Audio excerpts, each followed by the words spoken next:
আল্লাহুম্মা ইন্নী আউযু বিকা মিনাল ফাকরি ওয়াল কিল্লাতি ওয়ায-যিল্লা। আল্লাহ দারিদ্রতা থেকে পানাহ চাই। বিষ্ণু ইসা ইসলাম নিজে স্বয়ং দারিদ্রতা থেকে পানাহ চাইতেন। তাহলে দারিদ্রতার সাথে আমাদের কোনো সম্পর্ক? আমরা পরিশ্রম করব, আমরা কাজ করে খাবো, কাজে কোনো লজ্জা নেই, লজ্জা অলসতায়। চিল্লায় বলেন ঠিক কিনা?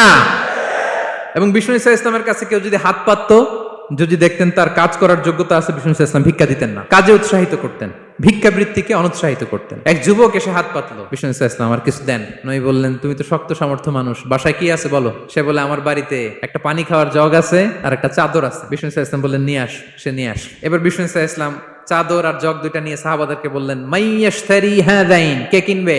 অকশন চিনেন? অকশন, অকশনে কি করে? নিলামে দাম তোলে না? রাসূল সাল্লাল্লাহু আলাইহি ওয়াসাল্লাম তার চাদর আর জগটা নিলামে তুললেন। এই কে কিনবে? মাইয়াশতারি হাযাইন, মাইয়াশতারি হাযাইন। একজন বলল, ফাকাল রাজুল আনা আখিযুহুমা বিদিরহাম, ইয়া রাসূলুল্লাহ, আমি 1 দিরহামে কিনবো। কয় দিরহাম? বিষ্ণু বললেন 1 দিরহাম, 1 দিরহাম, 1 দিরহাম। মানে এর চেয়ে কেউ বাড়াবে কিনা? মাইয়াজিদু আলা যালিক, এর চেয়ে বাড়ায় দিবা কে? আরেক সাহাবী বলল, ইয়া রাসূলুল্লাহ, আমি 2 দিরহামে কিনবো। 2 দিরহাম, 2 দিরহাম, 2 দিরহাম। আর বাড়ে না। বিষ্ণু ইসলাম তার কাছে 2 দিরহাম দিয়ে বিক্রি করে দিলেন। 2 দিরহাম নিয়ে যুবককে বললেন, নাও, এই 1 দিরহাম দিয়ে কিছু খাবার কিনে তোমার ফ্যামিলিকে দিয়ে, আরেক দিরহাম দিয়ে একটা কুঠার কিনে নিয়ে আস। যুবক কুঠার কিনে আনলো। শুধু কুঠার দিয়ে তো হবে না, একটা হাতল থাকতে হবে না?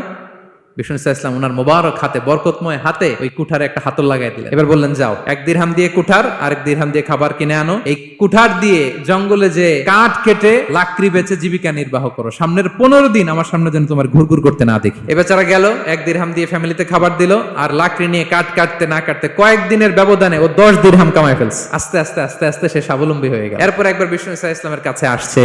বিষ্ণু ইসলাম তারে বলে, মানুষের কাছে হাত পাতার চেয়ে, দুয়ারে দুয়ারে ভিক্ষা করার চেয়ে তোমার মতো এরকম কাঠ কেটে, জঙ্গলে কাঠ কেটে বাজারে বিক্রি করা অনেক ভালো। আল্লাহু আকবার। এই হচ্ছে বিষ্ণু ইসলামের ক্যারেক্টারিস্টিক্স। তিনি ভিক্ষাবৃত্তিকে অনুৎসাহিত করতেন। এই যে গল্পটা, what is the moral of the story? কি শিখলাম? 1 নম্বর যেটা শিখলাম, তিনি কাজ করে খেতে উৎসাহিত করেছেন। চাইলেই বিষ্ণু ইসলাম ওই 2টা জিনিস বিক্রি করে 2 দিরহাম দিয়ে বলতে পারতেন, যাও 2 দিরহাম দিয়ে খাবার কিনো। ওই বেলা খেয়ে রাতের বেলা আরেক দুয়ারে যে ভিক্ষা করতো। ঠিক কিনা বলেন? কথা বুঝতেছেন? 2 দিরহাম দিয়ে যদি খাবার কিনতো, তো দুপুরে খেয়ে রাতে কি করতো? আবার হাত পাততো। সেটা করে নাই, কাজ করে খেতে উৎসাহিত করেছেন এবং স্থায়ী সমাধান করে দিয়েছেন। কারণ কাজ কাজই, কাজে কোনো ছোট বড় নাই। আছে? কাজে কোনো ছোট বড় আছে?